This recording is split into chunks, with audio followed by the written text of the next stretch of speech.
awaken your spirit, chosen ones. The problem with teaching people how to think is that some of them actually do. They didn't fail the training failed them. Because what happens when you take 100 sharp minds, give them manuals, protocols, frameworks, flowcharts, and motivational speeches, and then ask them to think the way you do?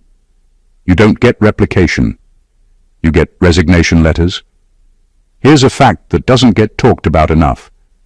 Most large systems don't collapse from outside attacks. They stall from internal friction. Studies on organizational behavior show that high-level independent thinkers are the hardest to retain, not because they're incompetent, but because they disrupt predictability. In simple terms, the smarter and more self-directed someone becomes, the less compatible they are with rigid structures. Translation: the system starts sweating. The goal was to create thinkers. What they produced were rule followers with headaches. Because thinking like you doesn't mean memorizing strategies or repeating clever lines. It means questioning why the strategy exists in the first place. It means noticing when the playbook is outdated, when the incentives are crooked, and when everyone else is busy looking busy instead of being effective. That's where the quitting started. Not dramatically, quietly, one by one. Not because the work was too hard, but because it was too dishonest. You can only pretend not to see the cracks for so long before your brain starts filing complaints. And let's be honest for a second. Training someone to think like you is a terrible business idea. You don't wait for permission. You don't need applause. You don't confuse meetings with progress. You don't get motivated by slogans on walls. You get motivated by results. That already disqualifies you from most training rooms. There's a strange irony here. The more you understand how systems operate, the less impressive they look. What once felt powerful starts to feel inefficient. What once felt structured starts to feel padded. And suddenly, staying feels harder than leaving. So no, every single one of them didn't quit because they were weak. They quit because thinking like you removes the tolerance for nonsense. And once that switch flips, it never flips back, no matter how good the coffee in the break room is. This isn't about rebellion, it's about clarity. And clarity has a habit of making exits unavoidable. Number 1, you don't follow instructions, you interrogate assumptions. Most people are trained to follow a path. Step 1, Step 2, Step 3. Checkboxes, protocols, meetings, approvals. They were told to execute, to act like a machine with a human face. But you don't just take the path they hand you. You examine why the path exists in the first place. You question the logic behind the instructions before you even consider doing them. That single habit makes you terrifying to organizations built on obedience because you reveal cracks they don't want anyone to see. Interrogating assumptions isn't about being difficult. It's about clarity. When someone tells you to act a certain way, your mind doesn't just accept it. It scans for inconsistencies, hidden consequences, and the invisible rules nobody talks about. Most agents would follow the instructions, maybe add a small creative twist, and call it a day. You dig deeper. You find the premise, and sometimes the premise itself is the problem. That makes the difference between mere compliance and true mastery. It's also brutally isolating. The moment you start asking questions that nobody else dares to ask, people begin to see you as unpredictable, even threatening. They were trained to mimic behavior, to blend in, to create no waves. You, however, destabilize the calm by simply seeing what everyone else is pretending not to see. That makes them uncomfortable, and systems rely on comfort and predictability to survive. What most people don't understand is that interrogating assumptions is a skill that accelerates everything. It turns training into insight, repetition into innovation, and rules into tools instead of shackles. You stop being a passive participant and start being a force that challenges the environment around you. And that's why most people quit when they try to train themselves to think like you. They want to execute. You want to understand. They want approval. You want truth. That difference isn't small. It's a chasm. In the end, thinking like this isn't something that can be taught. It's something that emerges when you refuse to accept instructions at face value and instead insist on uncovering what lies beneath. And once you do, there's no turning back. Number 2. You think in consequences, not permissions. Most people are obsessed with rules. They want to know what they're allowed to do, what they can't do, and who will yell if they step out of line. They live in a world of permissions, approvals, and checkboxes, and they judge their success by how well they stay inside those boundaries. You, however, operate differently. You don't ask for permission because your first thought is never about approval. Your first thought is about consequence. What actually happens if you act, if you move, if you decide? You see the ripple before anyone else even notices the pebble. Thinking in consequences changes everything. While others are waiting for someone to say yes or no, you're already analyzing impact, predicting outcomes, and choosing the path that delivers results, regardless of whether the manual says it's allowed. That instinct makes you efficient, precise, and unshakable. It also terrifies organizations.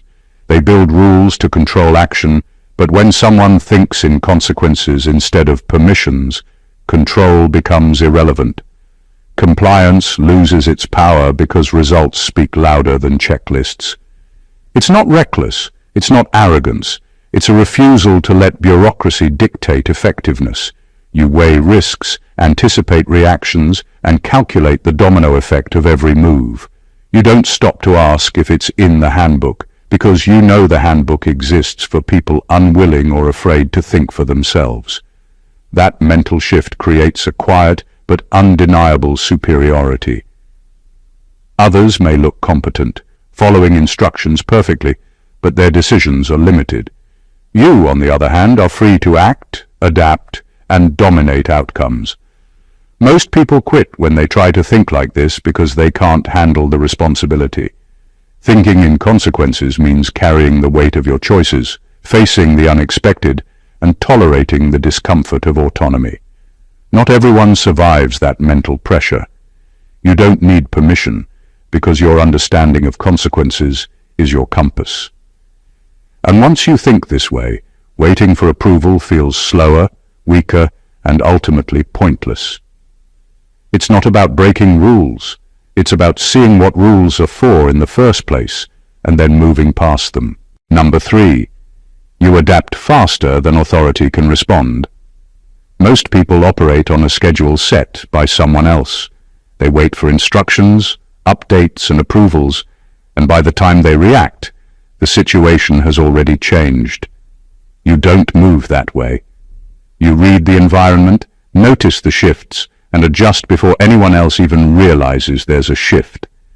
You adapt instinctively, almost invisibly, and that makes you unpredictable in the eyes of those trying to control you.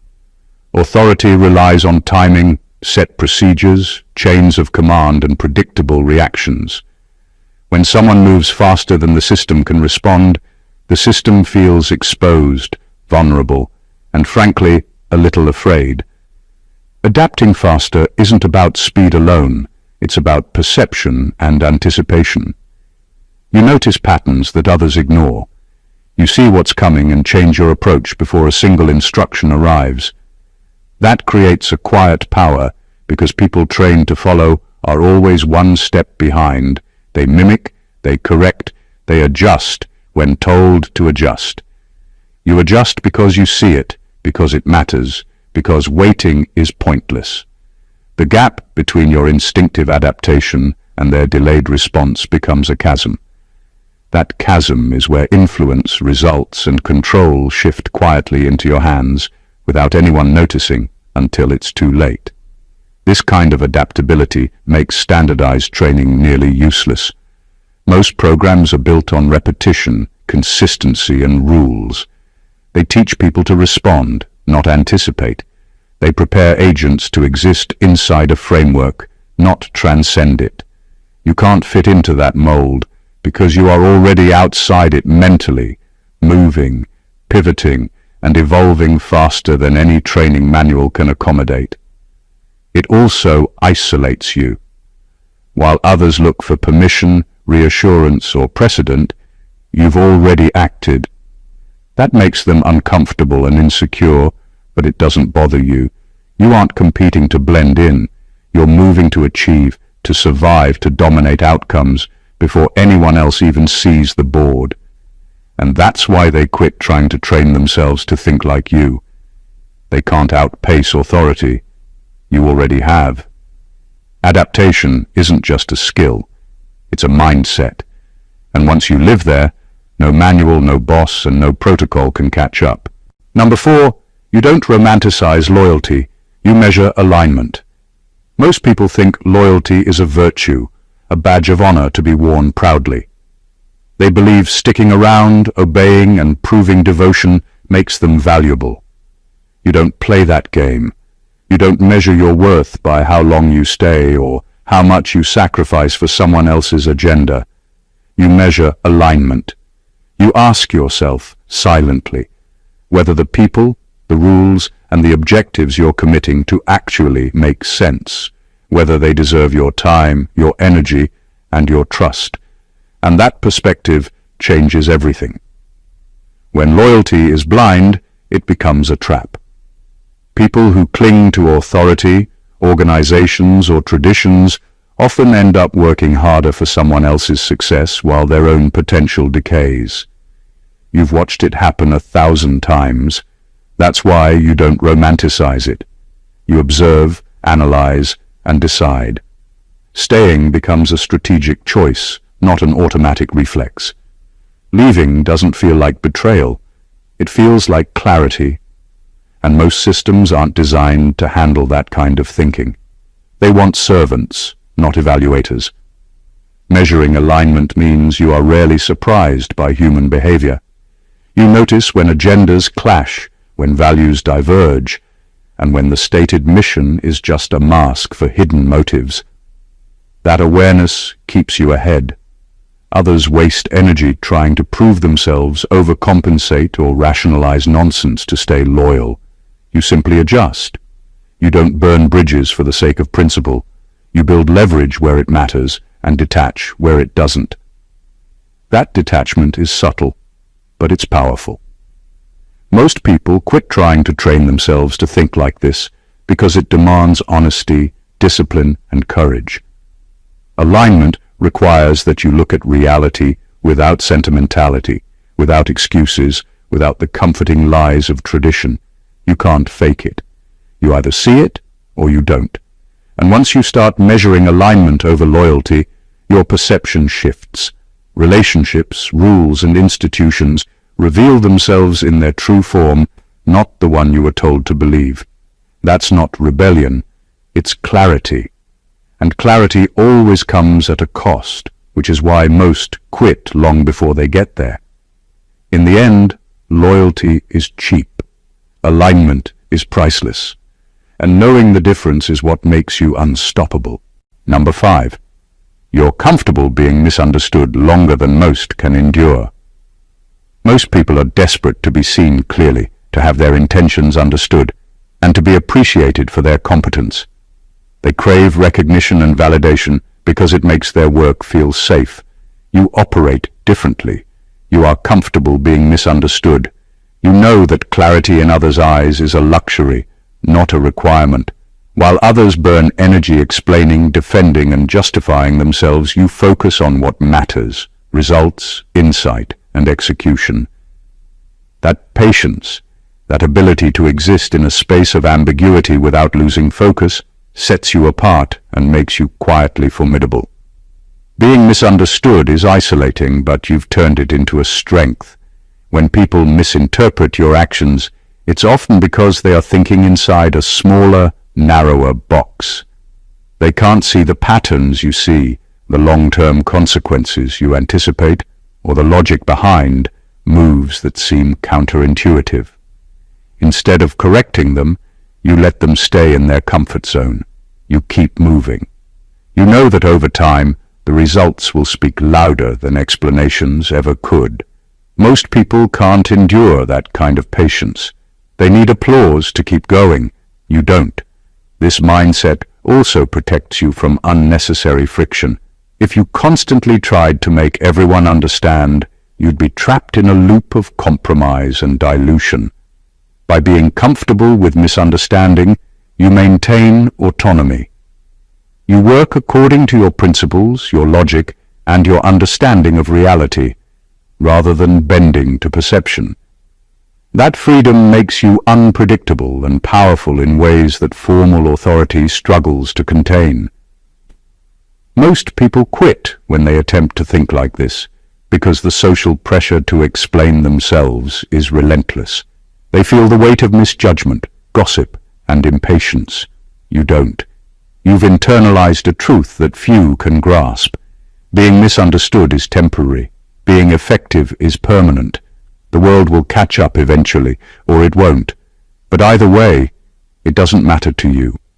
You don't need consensus. You need clarity, results, and the courage to keep moving while everyone else scrambles to interpret you.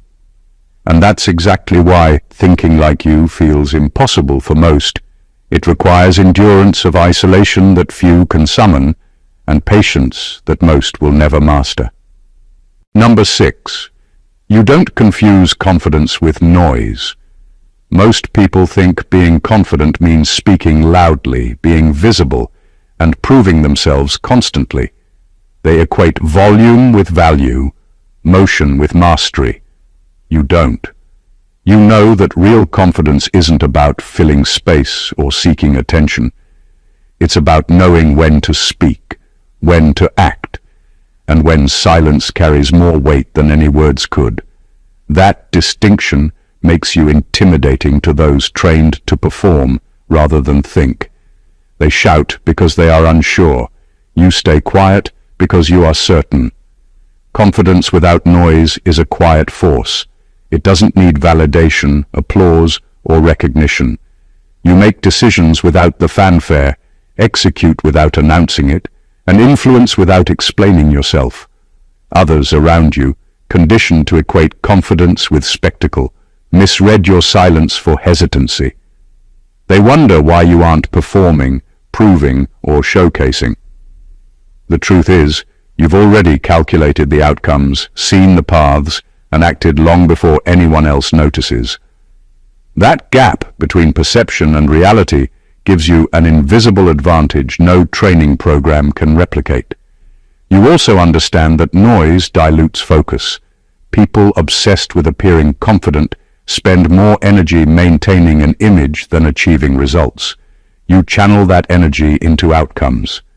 You don't need to be impressive. You need to be effective. That makes you both efficient and unshakable. While others are busy convincing the world of their capability, you quietly accumulate the facts, the insight, and the leverage that actually matter. Most people quit trying to emulate this mindset because it demands patience, restraint, and inner assurance. It's easier to speak loudly than to sit still with certainty. It's easier to seek approval than to trust your own judgment. But thinking like you isn't about comfort. It's about mastery. Mastery doesn't announce itself. It operates below the radar, invisible until the results force attention. You don't confuse confidence with noise because you understand the power of restraint, the weight of quiet authority, and the long-term advantage of letting competence speak for itself. That's why few can ever truly emulate it, and why most quit long before they reach this level of control. Number 7. You can hold two opposing truths without panicking. Most people are wired to seek certainty. They want the world to make sense in neat boxes, with clear lines between right and wrong, yes and no, safe and dangerous. They panic when they encounter contradiction because their thinking depends on simplicity. You don't. You can sit in contradiction, absorb it, and still operate with clarity. You see complexity not as a problem, but as a tool. That ability to hold opposing truths simultaneously separates you from everyone else and makes you untouchable in ways most people can't even imagine. Holding dual truths isn't about indecision. It's about perspective. You recognize that reality is layered, that people, systems, and events rarely exist in black and white. While others cling to a single truth and defend it at all costs, you navigate the grey with agility. You can understand the motivations behind actions you disagree with, see value in methods you would never use, and anticipate outcomes others dismiss as impossible. That mental flexibility allows you to move fast, act decisively, and influence situations without being trapped by rigid thinking. This skill also exposes why most people fail in structured programs. Training often rewards one-way thinking. Follow the manual, replicate the example, conform to the expected logic. When confronted with contradictions, those trained minds collapse. You thrive there. You can process multiple conflicting streams of information, weigh them, and still choose a path forward. You don't wait for clarity to arrive. You create it from the tension itself. Most quit trying to think like this because it's uncomfortable. It requires accepting uncertainty, questioning certainties, and tolerating the anxiety that comes from seeing multiple sides at once. They want comfort, not accuracy. You don't. You understand that the world isn't a straight line and that truth rarely travels in a single direction. Being able to hold two opposing truths without panicking means you are not only prepared for complexity, you leverage it. While others struggle to pick a side, you are already 2 steps ahead, moving with insight that feels invisible, inevitable, and unstoppable. That is why thinking like you is impossible to train, and why most quit before they even begin to grasp it. Number 8. You see incentives before intentions. Most people take what others say at face value. They listen to speeches, promises, and explanations, and assume honesty is the default. You don't. You see incentives first. You notice what drives people beneath the words, what rewards, fears, and desires shape their actions. Intentions are often messy, hidden, or even contradictory, but incentives are tangible. They reveal the truth quietly, consistently, and without needing justification. Understanding what actually motivates people gives you an edge that no training manual can replicate. Seeing incentives first changes how you operate. While others are busy decoding promises, defending trust, or chasing loyalty, you are calculating patterns. You know that people act to gain, avoid loss, or maintain status. That insight allows you to predict behavior, maneuver strategically, and influence outcomes before anyone realizes what's happening. Most people are reactive. You are proactive. That gap makes you untouchable because you are always acting with awareness while others are acting on appearances. This mindset exposes why standardized programs fail when trying to teach thinking like yours. Training emphasizes rules, protocols, and idealized behavior. It encourages people to focus on stated intentions rather than the incentives that actually govern decision-making. Most quit because they are uncomfortable seeing the hidden calculations behind human behavior. They want to believe in fairness, alignment, and clarity. You don't. You understand that effectiveness comes from reading reality accurately, not believing in the narratives people tell themselves or others. Being able to see incentives first also protects you.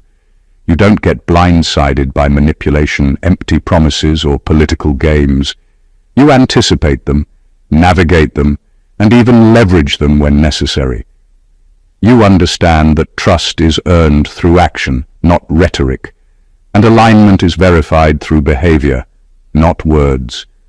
Most people can't think this way because it requires cold honesty, patience, and the willingness to prioritize results over comfort.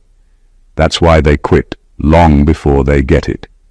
You, however, operate in a space where clarity trumps convention, perception doesn't matter, and every move is calculated with the precision that comes from understanding the engine driving everyone else. That is why thinking like you can't be taught. It must be seen, felt, and lived. Number 9. You don't need to be special. You need to be effective. Most people chase recognition, titles, or the idea of being special. They want applause, validation, and attention because it makes their efforts feel meaningful. You don't. You measure value by results, impact, and effectiveness. It's not about how impressive you appear. It's about what actually gets done.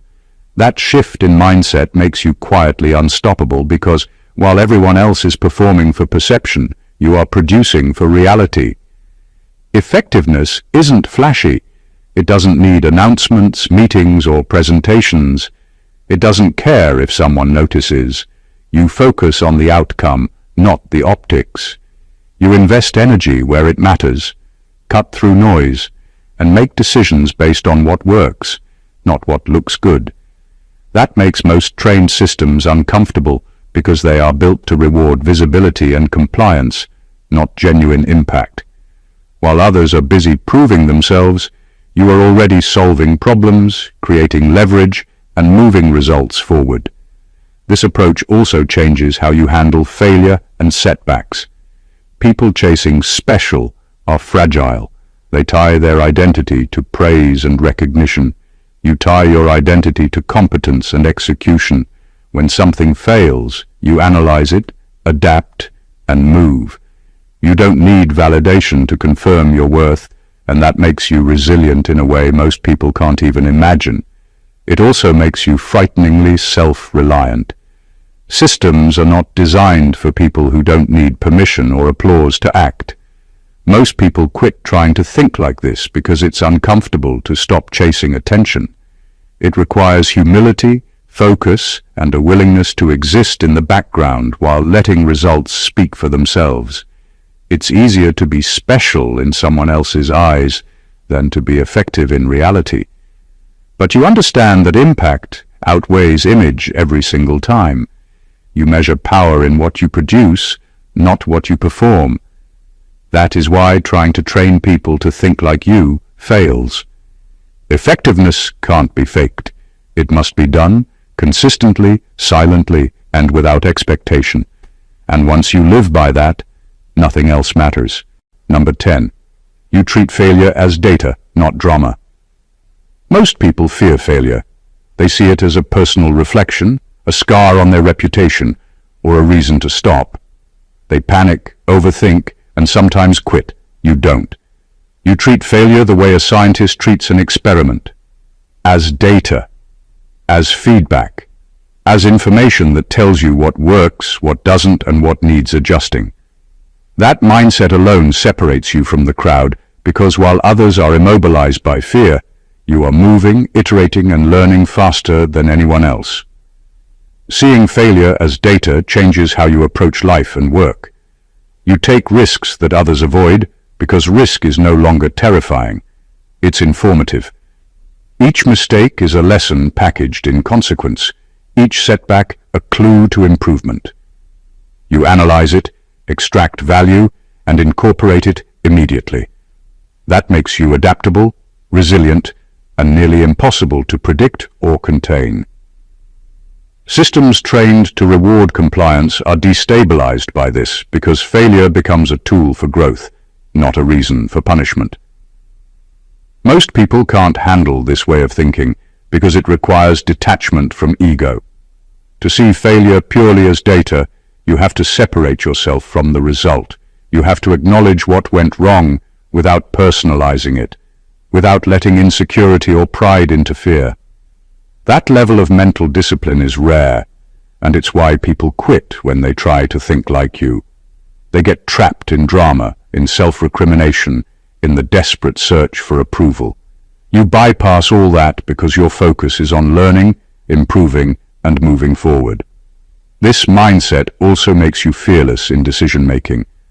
Others hesitate, second-guess, or avoid bold moves because failure feels catastrophic.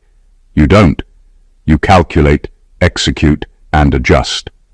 That ability to embrace mistakes as part of the process gives you speed and precision that nobody else can match. It's not reckless, it's informed. It's not emotionless, it's strategic. And that is why thinking like you is impossible to train into someone else. Most people can't divorce emotion from outcome, but you live there naturally. You see failure for what it is, a compass, not a curse. And that transforms everything. Number 11, you don't wait to be chosen, you self-authorize.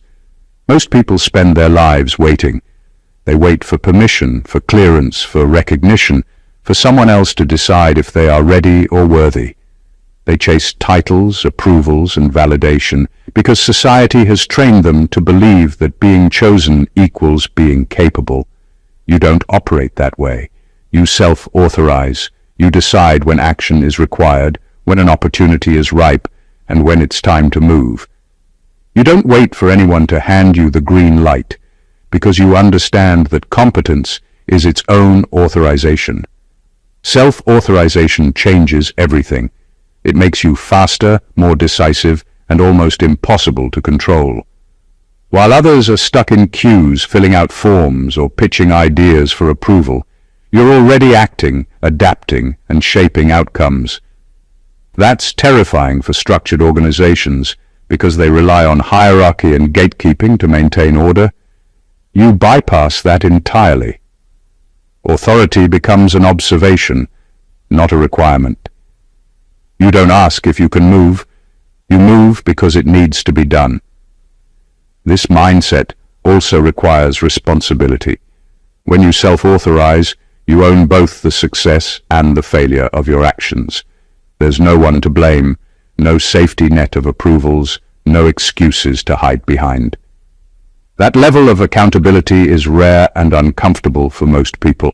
They quit when they try to think like you because it forces them to confront their limits, take ownership of consequences, and tolerate the pressure that comes with absolute autonomy. You don't flinch, you thrive. Self-authorization also amplifies effectiveness. You spot opportunity while others deliberate, solve problems while others debate, and create leverage while others wait for instructions. It doesn't matter whether someone notices or approves. What matters is that the work gets done, results are achieved, and progress is made. That is a mindset that cannot be trained into someone who waits for validation. You either internalize it or you quit trying. In the end, self-authorization is freedom in motion. It's independence, clarity, and courage rolled into action. And once you live there, waiting for permission becomes pointless, irrelevant, and almost comical. You act because you know the cost of inaction is far higher than any authority's approval. And that's why thinking like you leaves most people behind. Number 12.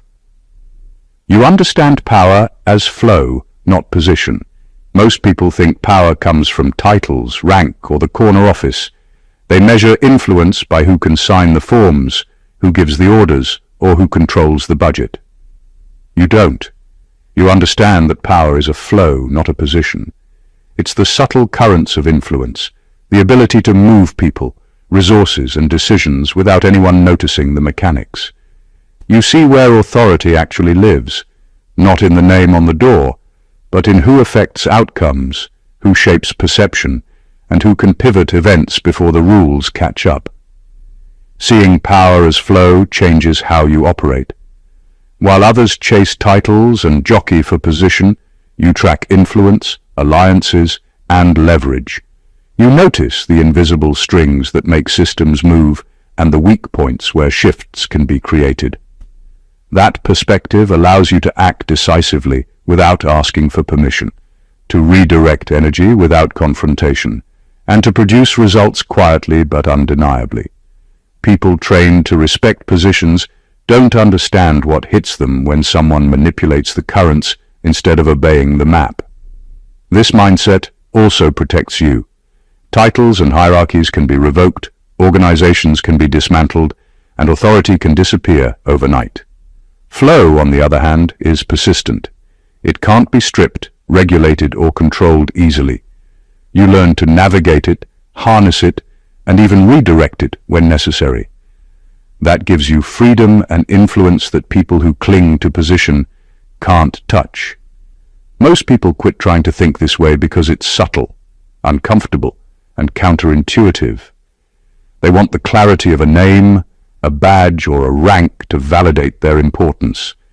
You thrive in ambiguity. You understand that real control lies in movement, leverage, and timing, not recognition. That is why thinking like you is impossible to replicate in a standard training program. Systems reward visible authority, not the quiet manipulation of flow. You operate in currents others don't notice, influence outcomes they cannot predict, and wield power they mistake for luck. And once you see power this way, position becomes irrelevant. It's not about being at the top, it's about controlling the top without anyone realizing it. That is the mindset that leaves most people behind, wondering why the rules don't seem to apply to you. Number 13. You outgrow environments instead of trying to dominate them. Most people believe success comes from competition, outshining, controlling, or dominating the space they occupy.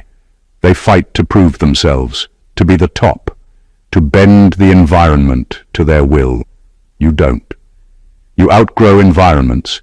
You don't exhaust your energy trying to force systems, people, or cultures to conform to your standards. You observe, adapt, and recognize when a place has served its purpose.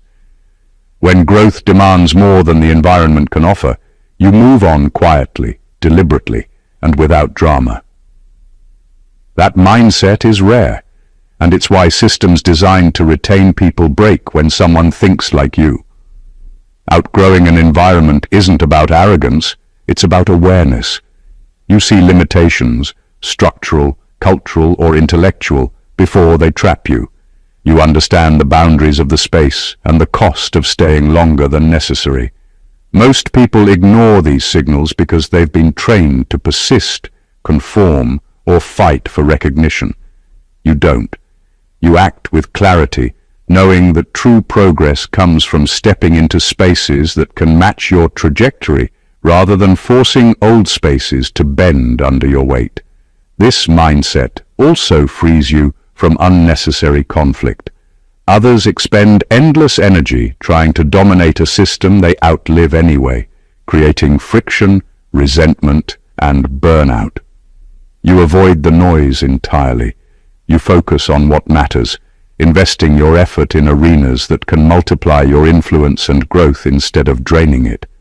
That makes you uncontainable. Systems built to trap effort in rigid hierarchies are powerless against someone who simply leaves when the environment can no longer serve their purpose. Most people quit trying to think this way because leaving feels uncomfortable. It requires detachment, foresight, and courage. It challenges conventional notions of loyalty, perseverance, and identity tied to a place or role.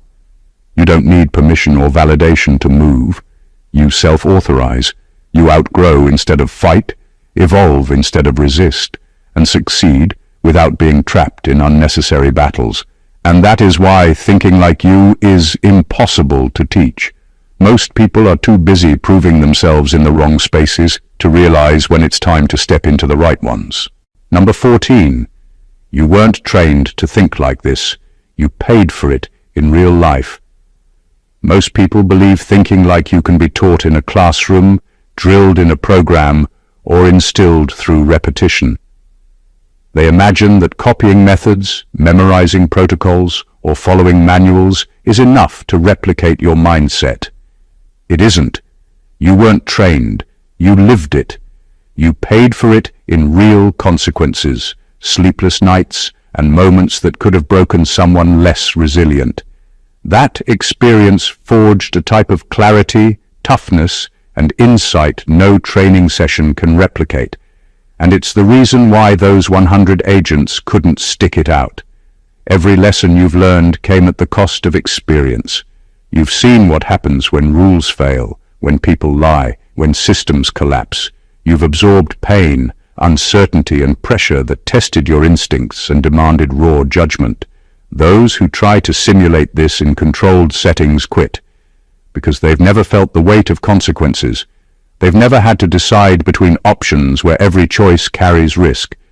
You have, and that makes your thinking not just effective, but calibrated for reality. This isn't about being tougher or smarter than anyone else. It's about authenticity in decision-making. You don't theorize about action. You act, adapt, and survive in situations where error isn't tolerated. That level of exposure to truth, consequence, and complexity rewires the mind in ways that training cannot mimic. You've been forced to see patterns, anticipate behavior, and make high-stakes judgments under pressure. That pressure is the crucible that transforms ordinary thought into extraordinary strategy. Most people quit trying to think like you because they can't pay that price. They want shortcuts, manuals, or templates. They aren't willing to endure the cost of lived experience. But you don't need permission, formulas, or applause. You've earned clarity through reality, and that makes your perspective both rare and unreplicable. Thinking like you isn't learned, it's earned. It isn't taught, it's survived. And that is why the mindset that comes naturally to you breaks programs, confounds systems, and leaves everyone else wondering why it can't simply be duplicated. Every single point we've explored reveals one undeniable truth. Thinking like you isn't something that can be taught, packaged, or replicated. It isn't about rules, recognition, or fitting into a system. It's about clarity, courage, and the kind of insight forged only through real experience, relentless observation, and unwavering self-trust. You don't follow instructions, you interrogate assumptions. You don't wait for permission, you act. You measure alignment over loyalty, consequences over compliance, and incentives over intentions. You adapt faster than authority can respond, hold contradictions without panicking, and turn failure into fuel while others crumble under its weight. You don't chase being special, you chase effectiveness. You outgrow environments instead of trying to dominate them. And above all, your mindset is earned, not taught. This is the rare truth that separates ordinary performers from those who move through the world untouchable, unstoppable, and unapologetically effective. It's not about rebellion, it's not about showing off. It's about seeing clearly, acting decisively, and refusing to be constrained by systems, expectations, or opinions. Thinking like you is a combination of insight, courage, and endurance, a mindset so refined that everyone else struggles to emulate it, and most give up trying. If this resonated with you, if it made you pause and recognize a part of yourself that refuses to settle for mediocrity, then don't just keep it to yourself. Hit that subscribe button to join this journey of clarity and mastery. Like the video if it struck a chord. Comment your thoughts to share your perspective and share it with anyone who needs to see the world differently. This isn't just content, it's a wake-up call. Step into your mind, act with intention, and remember, thinking like you doesn't need validation. It only needs you. Stay awakened, chosen ones.